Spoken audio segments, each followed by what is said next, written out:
Današnje sektorsko omizje v Indiji je posvečeno predstavitvi infrastrukturnih projektov v Indiji, od izgradnje cestne, železniške do telekomunikacijske infrastrukture, kjer je predvsem priložnost za slovenska podjetja z področja inženiringa, ki uspešno delujejo tudi na drugih mednarodnih trgih. Kdo je današnji gost?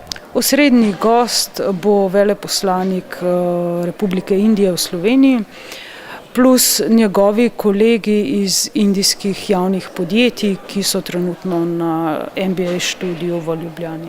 Slovenia has a great deal to offer India in support of its infrastructural development plans. We have plans to invest over $1 trillion in our infrastructure in the next few years, and Slovenia has the high technology and capacity for innovation and research, as well as for producing goods and equipment that we will need in that effort. Kakšne so vaše dosedanje izkušnje pri poslovanju z Indijo, kaj načrtujete? Torej, z Indijo imamo že navezanih nekaj poslovnih stikov, smo imeli že nekaj mašin prodanih v Indijo v lanskem letu, in vidimo se kot en lep potencialni trg v prihodnje.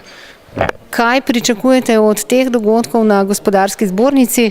Torej, definitivno neki korak naprej oziroma nek informacijski kanal, kako uspešno prodreti v določene segmente in določene industrije.